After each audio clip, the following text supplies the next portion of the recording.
Hey, Kimberly Akimbo fans. Annie Morrison here. It's been a while since I've done anything on any social media, and that's because I've been living my life. I forgot to inform you about it. I got really fascinated by talking to our crew on this Broadway national tour of Kimberly Akimbo because I've never really seen any footage anywhere of what a load in and a load out for a traveling touring company goes through, what the crew has to do.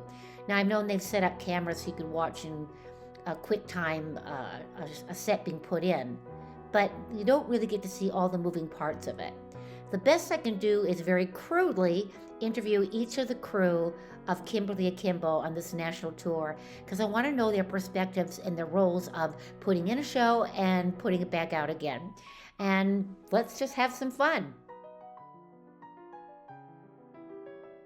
So how did you get involved with Kimberly Akimbo, and what is your role in Kimberly Akimbo? So I am the Flyman of Kimberly Akimbo. I was actually on my honeymoon in August. I had reached out to Juniper Productions, who is where I'm hired through, in probably January of last year when there was a little bit of a staffing change going through. Interviewed, had a really great interview, but I think by the end of the interview, I was on a different tour. We kind of knew that maybe the timing wasn't right, at least that's what I felt. So we said, thank you, it seems like this isn't going to work out right now. Didn't expect to hear anything back, and then as more staffing changes were happening in August that I didn't know about, I was on a cruise, checked my email one day, and I had an email being like, hey, would you like to interview for the deck carpenter position on Kimberly Akimbo? I said, yes. I have no phone service for about the next 6 days. So got through the cruise, interviewed while we were sitting in Seattle because we were going to fly out the next day, and kind of knew that I was going to get the job from the first interview, did some reference checking, and then was offered the role of deck carpenter. What does a deck carpenter do in the show? So a deck carpenter for the show, they're usually the person who moves anything on the show floor. Kind of anything moving left, right. If there's big scenery pieces, they're usually responsible for that. During load-ins and load-outs, they are usually kind of doing the bulk of moving the things into the theater and very setup heavy. They're kind of can be number two in a way for how the show moves. But you're not deck carpenter on this show. No. So what happened? So got home from the cruise after I knew I had the job. I said I really need a day to do my laundry. Did my laundry the day after we got home and flew out the next day. Trained for 3 days, and while I was down training in Greenville, didn't know that I was gonna step away for 3 weeks and be offered the Flyman position. So the Flyman on the show decided to pursue a different opportunity, and they said, "Would you like to be the Flyman?" Which is my bread and butter, and now I'm here. So what does a flyman do? So I like to describe it as anything above the cast heads. I'm responsible for making sure that things are moving in and out during the show. And then my load-in responsibilities are to make sure that all of our scenic pieces are hung safely and correctly, and I'm kind of the number one when it comes to loading in the scenery. So you're responsible for all the people that work on the flies, right? You have to train them Yep. each show, Mm-hmm. right? Yep. So my job distilled down is I should be able to say, all right, so I want you to take this box, you're going to lift this box up, you're going to turn it 90 degrees, you're going to set it back down. If you look down on the ground, there's a little flange on there, you're going to take this bolt, that bolt twists in. So I should be able to describe every step of every project in a way that anybody can do the thing. Great. So when it comes to loading in a show, Mm-hmm. what exactly is your process? So once the trucks get there, and what truck is all your stuff on? Yeah. Okay, so let's kind of go through a normal day. 7 a.m. if we're going to start at 8 a.m., 7 a.m., myself and the deck carpenter Chase will walk in. We grab our rigging bag that has 5 tape measures in it, 500-foot tape measures that are marked out for us. And that's on truck number 1. We have 5 trucks in the show, and they are numbered for load in. So you start with truck 1 on the in, you start with truck 5 on the out. So we grab that, we go into the theater. I bring in the pipe that our show portal hangs off of. That's our show 0. And we measure off of that. We lay our tape measures out, and then we mark X's on the floor for where our motors are going to hang. Those are for our lighting trusses. Okay. And that's the basis of how our show is going to sit in a venue. After that, and this is kind of where we're double checking that things are where we think that they should be. Because this is such a big hang show, we bring in all of the pipes that have scenery that needs to be measured out, and we mark out where all of our rigging's gonna go. And then we can kind of look up and make sure that nothing's looking weird, because you kind of learn the relationships between pieces. Well, because every theater is so different, right? Yeah. So we come in with paperwork that says where our show's going to be. It's called advanced paperwork, and that gives us all the information that we need, where things are going to go. It also gives the venue how much things weigh. So then I should be able to say, hey, I'd like to have the rink wall pipe coming in, and I don't have to be like remembering, oh, this is on line set 35. Can you bring in line set 35 and stuff like that? And then they're able to mark out the rail, so then I can. It's a little bit more collaborative in that way. Right. But so we do that. We usually have about 20 minutes after that, so we kind of talk to the people we need to talk to about how long the show's been out for, that the weights are more or less okay, what motors we want them to start hanging, and kind of how the day's gonna go. Right at 8 a.m. I have 2 flymen on the rail for load-in. We send 4 carpenters up to the loading bridge to throw weight for us. We have... What do you mean by throwing weight? The fly rail is a counterweight system. So it's, depending on the system, it's either a 1-to-1 or 1-to-2 ratio. When you put things onto the pipe, you're then putting weight onto an arbor. Usually it's up, depending on how high your grid is, 60 to 70 feet in the air.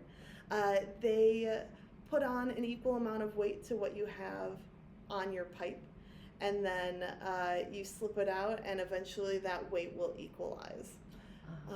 So that's having things balanced, so when you're moving stuff on the rail, you're actually moving twice the weight of whatever you think it is. And that varies from different theaters? A little bit, depending on how thick their bricks are. Okay.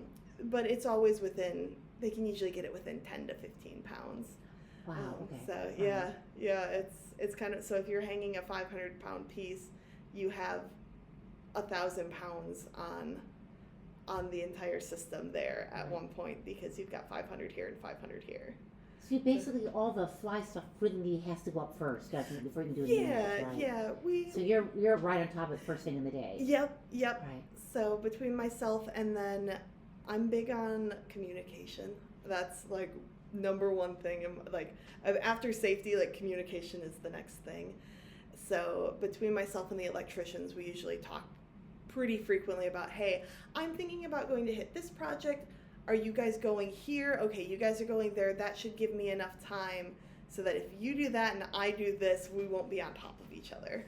And you have to talk to the electricians because they're also hanging lights. Yep. Yes, right. Yeah. Right. Okay. Yeah. And so each show, well, we'll talk about with the light people, how they do all that. But so you really have to work together. That's fascinating. Yeah. That's fascinating. And I think it's I think it's one of the most important things is talking to each other. Right. Because then everybody is under the same assumption of what we're doing. And I mean, the plan changes. But there are so many things that interact with each other. Right. So on this show particularly, we have a lot of things that have cables on it. So I have to call the electricians and say, hey guys, I'm about to hang portal number 1. probably 5 minutes before I'm ready to fly it. So they'll come in, they'll hang their cable, and then give me the clear so that we're not sending things up and having to bring it back in so that they can put things on. Right. Okay, Yeah. excellent. And how long does the whole process that you do, because you're probably pretty much the front end of it all. Yep. Then you have some free time afterwards while Yeah. everybody else moves all the other stuff in. Yeah, so Well, first... and then you get to really just train all the locals. Mm-hmm. Right. Yep. So first person in, last person out usually is generally how it goes. But this show, we're usually winding down. If we start at 7, we're winding down at about 4. Sometimes we'll push up until 5, Wow.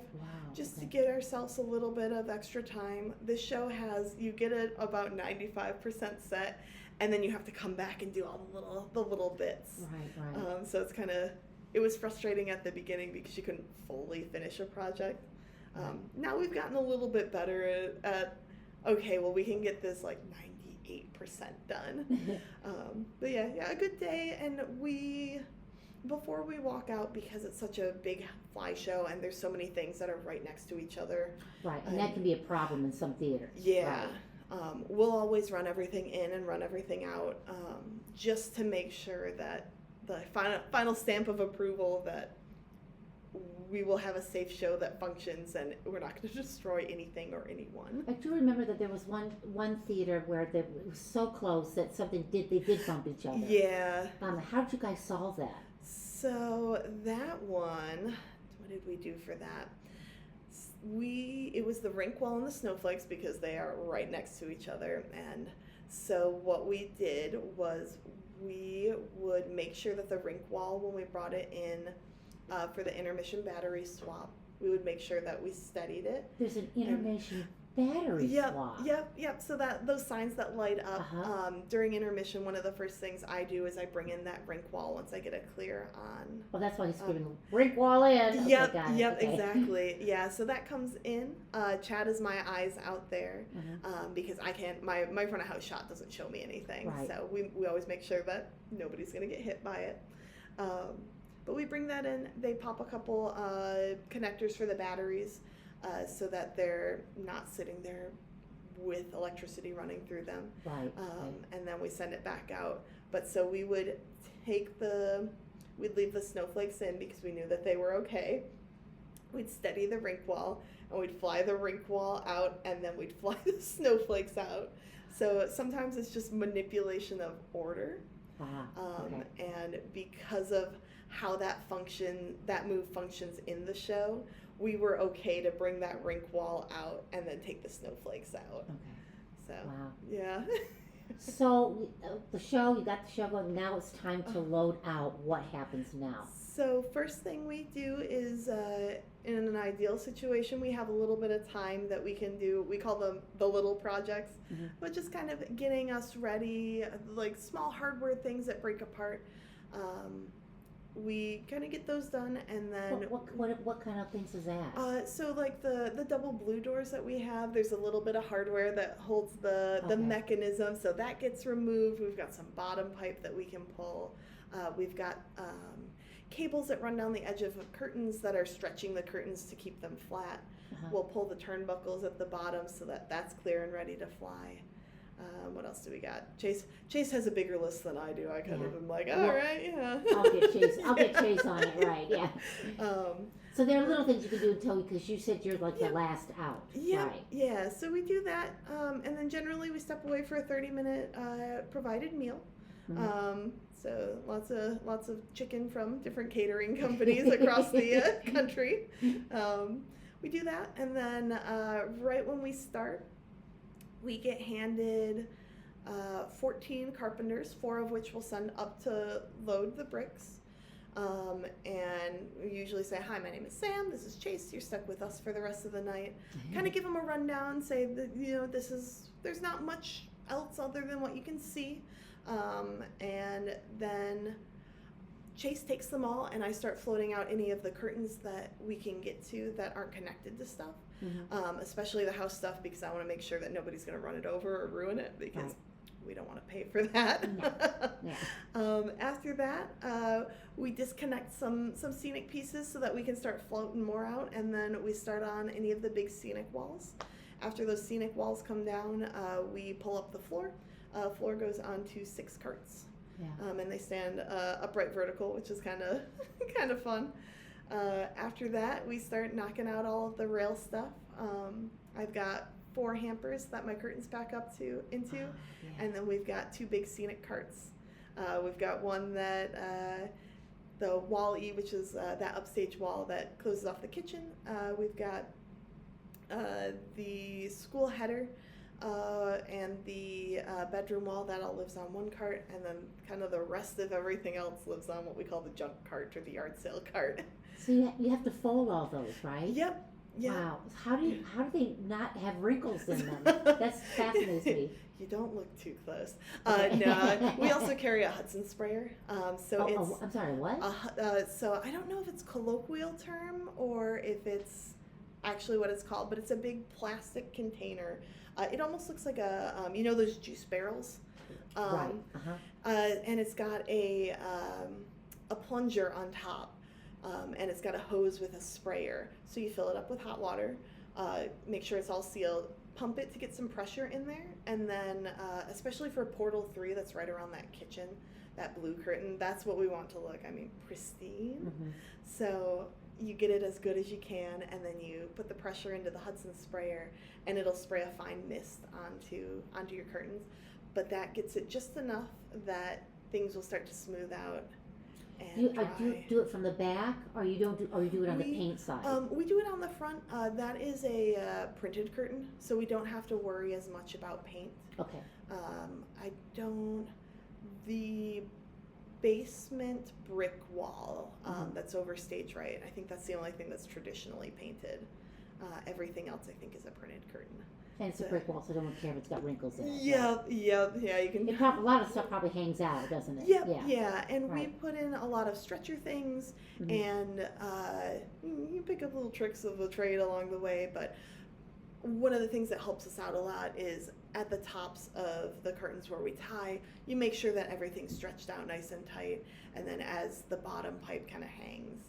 And then we've got stretchers that are pulling. So our curtains are hanging down, that's bottom pipe that's pulling it down, and then we've got cables that are pulling out as well. Oh, okay. So yeah, we've got some tricks that make it look a little bit better, and a lot of the black curtains are quite forgiving because they're a little bit heavier. And then all that stuff was on truck 1. Yes. Right, because you do it in reverse. Mm-hmm. Yep, all of that goes in truck 1. Our wall carts live on truck 4 along with our deck carts. So it is very much loadout gets a lot easier because as you're going and trucks are leaving, you're getting more space. Yes, so sometimes the load-ins can be a little challenging of, all right, I've got this big cart and there's only more coming into this building, so where can I put things that isn't in the way and isn't going to That's got to be challenging for spaces where we get in some theaters and there are huge barns, we got lots of space, and some like where are we going to put stuff? That's got to be a challenge.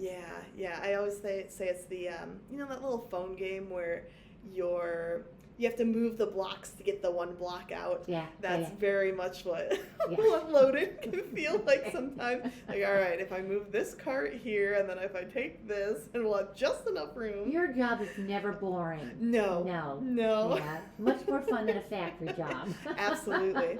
Yeah. At the end of the day, it's still a job, but it's problem solving. And most people can do it, and the years of experience aren't necessarily, I'm not being paid necessarily to execute the job. Sometimes it's to problem solve the job. That's where I've found that my value has become a more important thing when we're talking about salaries and stuff like that, because I do have the experience now.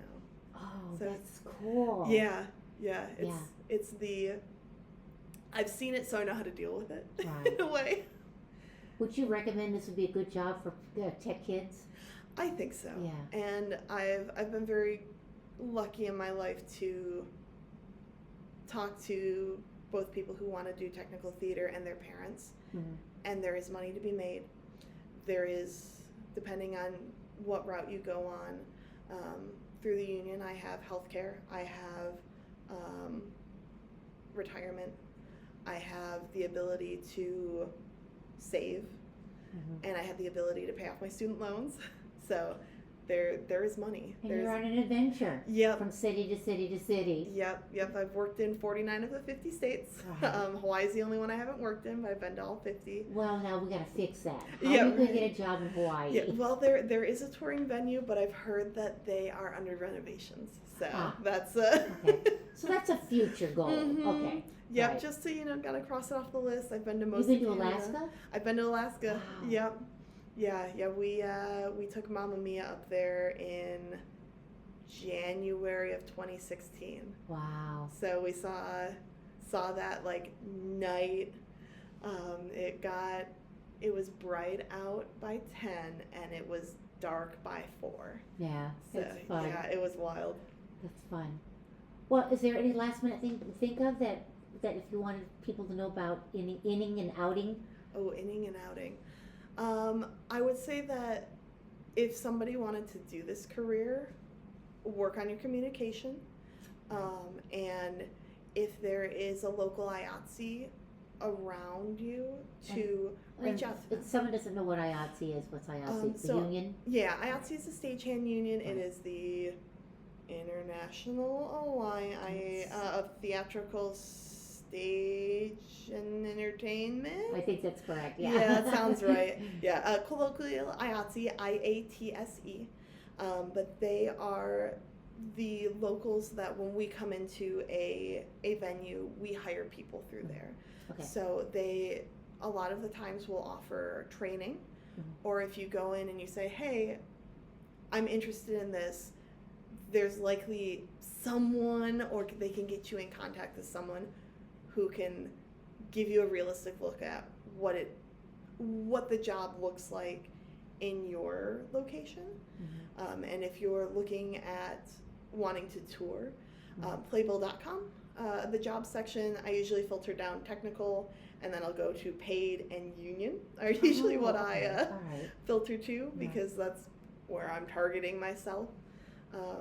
And just finding people who maybe have that touring connection and saying, hey, I want to tour. Can you talk to me about it? Because no one tells you how to tour. Like no one tells you how to do this industry, and you just have to do it. Yeah. And it's so hard to find information. Right. And well, that's what we're trying to take care of right now. Yeah.